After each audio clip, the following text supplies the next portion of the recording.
안녕하십니까, 박사입니다. 월드리딩 채널은 수익 정지 상태지만 변함없이 세계를 보는 정확한 관점을 제시합니다.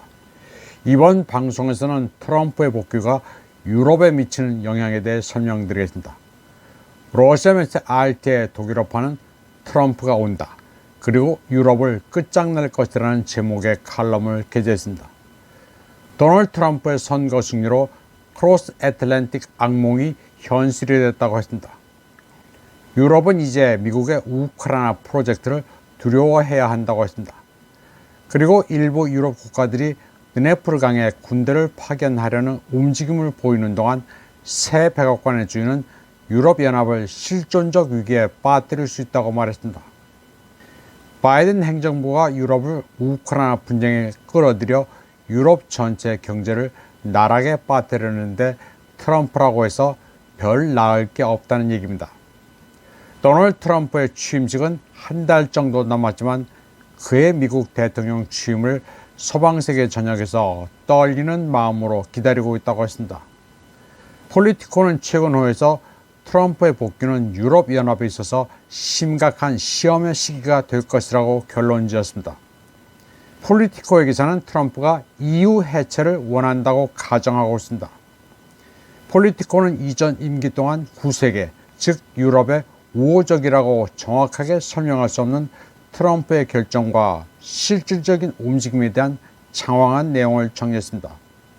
예를 들어 여기는 브라셀이 미국 경제에만 이익이 되는 경제적 양보를 하도록 압력을 가하기 위해 파도처럼 도입된 다수 유럽 상품에 대한 보호관세 도입이 포함됩니다. 트럼프는 예전 임기 당시 보잉과 유럽 에어버스 간 경쟁에서 노골적으로 보잉 편을 들었습니다. 보잉의 로비스트였던 트럼프는 보잉 기내식에 와인, 치즈 같은 유럽산이 수입되는 것을 금지했습니다.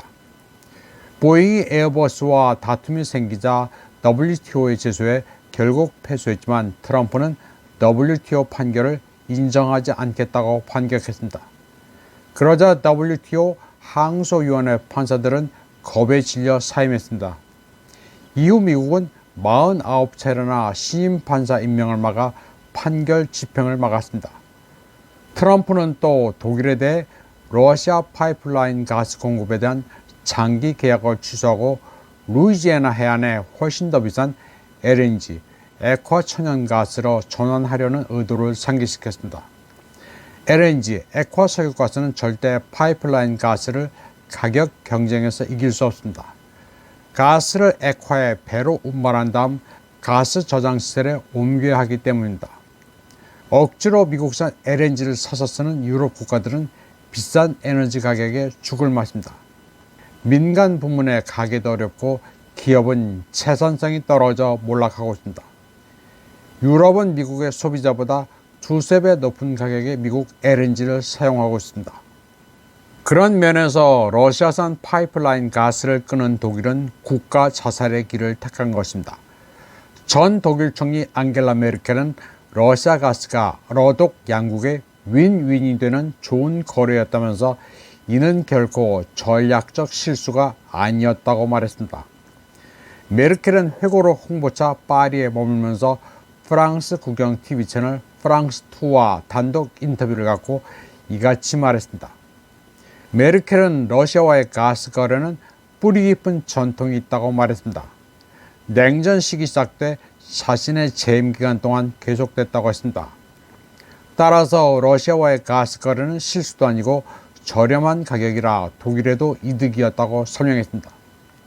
그녀는 러우전이 발발하자 독일은 다른 곳에서 가스를 조달하는 바람에 가격이 폭등했다면서 자신의 임기 중에 모스크바와의 거래가 중단되더라면 경제 위기가 더 일찍 발생했을 것이라고 말했습니다. 러시아 가스는 독일이 동방 정책을 추진하면서 시작한 에너지 프로젝트입니다. 독일이 라인강의 기적을 이룬 것도 알고 보면 러시아의 저렴한 에너지 덕분입니다. 독일이 러시아의 가스에 의존해 에너지 인질이 됐다는 레토릭은 다 허구입니다.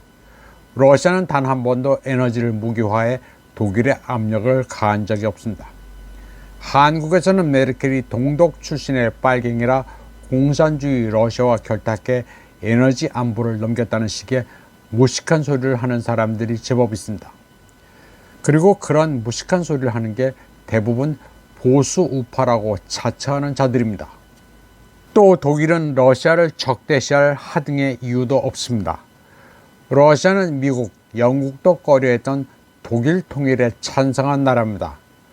러시아와 멀쩡히 잘 지내다가 러우전이 터지는 바람에 미국이 들볶아 러시아를 적대시하게 된 것입니다. 독일만큼 배은망덕한 나라가 없습니다.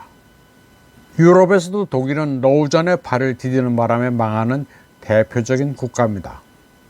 자동차, 화학, 철강 3대 주요 산업이 초토화됐습니다. 폐업이 잇따르고 있으며 생산 설비를 해외로 이전하고 있습니다. 미국은 유럽 각국을 러우전 대리전에 끌어들임으로써 유럽을 망가뜨리고 있습니다. 그리고 유럽의 산업을 미국에 옮기도록 유도하고 있습니다. 트럼프는 1기 행정부 때도 동맹국을 끌어모아 중국과의 무역 전쟁을 벌였습니다. 당시 트럼프가 무조건 승리를 주장했음에도 불구하고 2년간의 대결 결과는 논란의 여지가 큽니다. 트럼프 편에 선 국가들은 실질적인 손실을 입었습니다. 일례로 호주는 중국산 제품, 특히 화웨이와 ZTE의 전자제품에 대한 수입 제한 조치를 취하자 중국은 6개월간 호주산 석탄 수입을 금지해 호주 경제에 큰 타격을 입혔습니다. 호주가 중국과 무역 전쟁을 벌이면서 와인, 소고기, 랍스터의 팔로가 막힐 때 미국이 사줘야 했지만 그러지 않았습니다. 호주가 다소 신중으로 키운 것도 다 경제적 요인입니다. 유럽 역시 중국이 비우호적 조치에 대응해 가장 중요한 제품의 가격을 인상하고 동시에 기계공학 제품을 포함한 유럽산 제품 수입에 관세를 부과하면서 큰 타격을 입었습니다. 폴리티코 기사는 나토 사무총장실 정책기획국장을 지낸 파브리스 포티의 의견도 인용했습니다. 그는 현재 미국과 EU의 관계를 글로벌 권력 중심지가 정치적, 이념적, 경제적으로 점점 쪼개지고 있는 거대한 분열이라고 설명했습니다. 그는 트럼프가 미국을 고립시키고 있는 동시에 동맹국들에게는 궁극적 보호무역주의를 취한다고 비판했습니다. 포티는 트럼프가 키예프에 모스크바와 협상하도록 강요함으로써 우크라이나가 나토에 통합되는 공식적인 경로를 차단할 것이라고 확신하고 있습니다.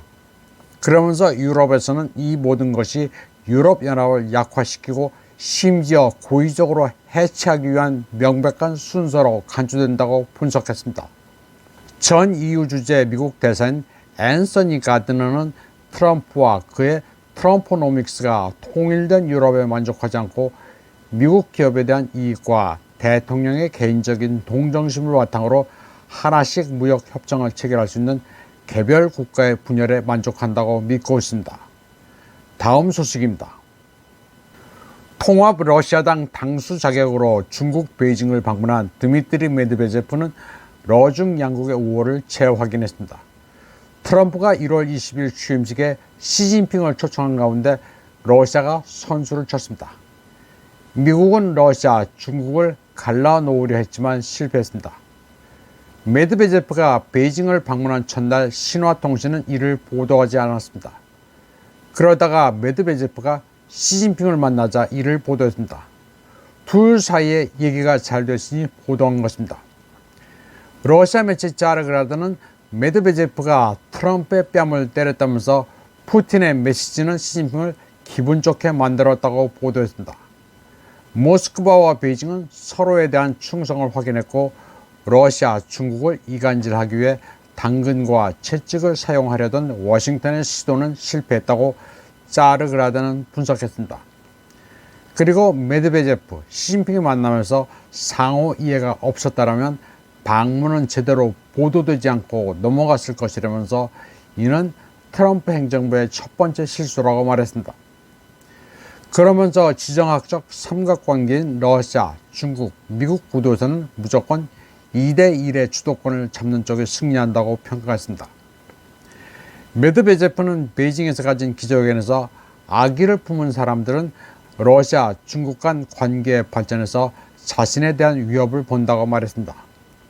그러면서 그들은 러중 관계를 갈라놓으려고 하고 두 나라 사이에 쐐기를 박으려 한다고 말했습니다. 그는 솔직히 말해서 앵글로색슨 세계 전체 정책은 그것을 목표로 하고 있으나 러중 관계는 시간이 지나면서 검증됐기 때문에 그들은 러시아, 중국을 갈라놓을 수 없을 것이라고 말했습니다.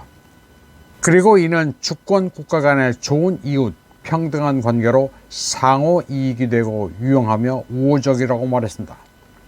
시진핑도 메드베제프와의 회담에서 중국은 계속해서 러시아와 정치적 상호 신뢰와 전략적 조율을 심화하고 모든 분야의 실무적 협력을 계속 확대할 것이라고 강조했습니다.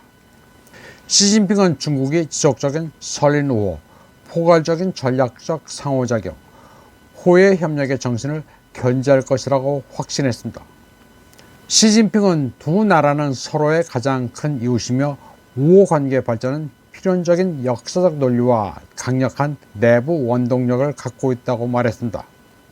세계 최대 실물 경제국가 중국은 서방이 러시아를 경제적으로 압박하는 것을 허용하지 않을 것이며 서방의 제재를 극복하는 데 도움을 줄 것임을 분명히 했다고 자르그라드는 평가했습니다. 중국은 트럼프 취임식에 왕이 외교부장을 보내는 것으로 가닥을 잡았습니다.